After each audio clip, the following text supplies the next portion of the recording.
আসসালামু আলাইকুম guys, welcome back to SSY ব্লগে। আপনারা সবাই কেমন আছেন? আশা করি আলহামদুলিল্লাহ সবাই অনেক অনেক ভালো আছেন। আমার আজকে মনটা ভীষণ খারাপ, অনেক খারাপ গাইস।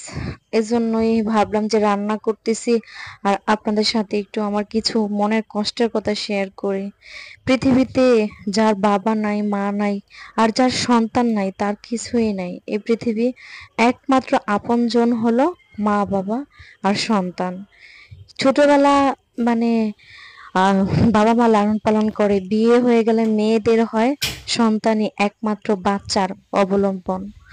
তো আমার তো জানোই যে আল্লাহ পাক রাব্বুল আলামিন এখনো আমার একটা সন্তান দেয় নাই। এখনো মা ডাকা শোনার সৌভাগ্য এখনো আমার হয় নাই। ইনশাল্লাহ হবে, তোমরা দোয়া করো, ইনশাল্লাহ আল্লাহ আমাকে একটা সন্তান দান করবে।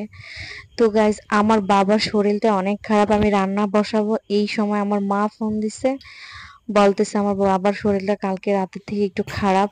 একটু না, অনেকটাই খারাপ। তো ওনারা তো ঢাকায় থাকে আর আমি তো গ্রামে থাকি, তোমরা তো সবাই জানো। তো এই জন্য মনটা খারাপ হয়ে গেছে। আমার বাবা আমাদের দুইটা বোন, আমার বাবা আমাদেরকে অনেক ভালোবাসে গাইস, অনেক মহাব্বত করে। পৃথিবীতে মানে মেয়েদের মেয়েদের একমাত্র বাচ্চার এই হলো তার বাবা। বাবারা যে মেয়েদের কতটা ভালোবাসে শুধু একটা বাবাই বলতে পারবে। আমার যদি একটুখানি অসুস্থ হই, একটুখানি আমার বয়সটা অন্যরকম শোনা যায়, তখনই আমার বাবা বলে যে আমার কি শরীর ভালো না নাকি। আমার বাবা টেনশন করে। আমি সব সময় মানে শরীর খারাপ হইলেও বাবারে বুঝতে দিই না, আমার মাকেও বুঝতে দিই না যে আমার শরীর খারাপ। কিন্তু কালকে রাত থেকে নাকি আমার বাবার শরীর খারাপ। এই জন্য আমার মনটা অনেক খারাপ গাইস। কান্না এসে পড়ছে শুই না এই সাথে সাথে।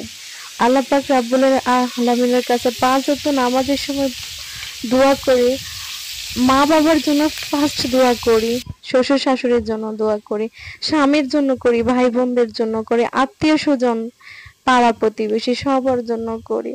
তো আল্লাহ পাক রাব্বুল আলামিন যেন আমার বাবার শরীরটা সুস্থ করে দেয়। আমার বাবার বুকে ব্যথা। তো গাইস, জানোই তো বর্তমান এটা ভালো না। একটুখানি অসুস্থ হলে মানুষ কত রকম হয়ে যায়। আমার বাবা না থাকলে আমাদের কিছুই নাই, আর আমার মা না থাকলেও আমাদের কিছুই নেই।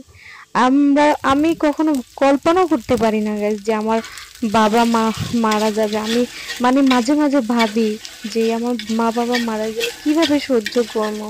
এটা কি কখনো সহ্য করা যায়? তা আল্লাহর কাছে সবসময় দোয়া করি যেন আল্লাহ যেন আমার মা বাবাকে সুস্থ রাখে, ভালো রাখে, যেখানেই থাকুক। আমার মা বাবা আমার থেকে অনেকটা দূরে থাকে, আমিও দূরে থাকি। তো আমি সব সময় দূরে থেকে আমার মা বাবার জন্য দোয়া করি। তো তোমরা, আমি কেন যে আমার সন্তানের জন্য কান্না করি সেটা আমি বুঝি যখন দেখি যে আমার মা বাবা আমাদেরকে এতটা ভালোবাসে, এতটা মহব্বত করে। তখন ভাবি যে না, আমার আমারও যদি আল্লাহ একটা সন্তান দিত, আমিও তো ঠিক আমার মা বাবার মতো আমার সন্তানকে ভালোবাসতাম, ঠিক না? তো আল্লাহ যা করে এটা মানতে হবে, আল্লাহ যা করে মানুষের ভালোর জন্য করে। তো আল্লাহ পাক এখন আমাকে সন্তান দেয় নাই, তা আমিও এটা ভাবি যে আল্লাহ যা করে আমার ভালোর জন্যই করে।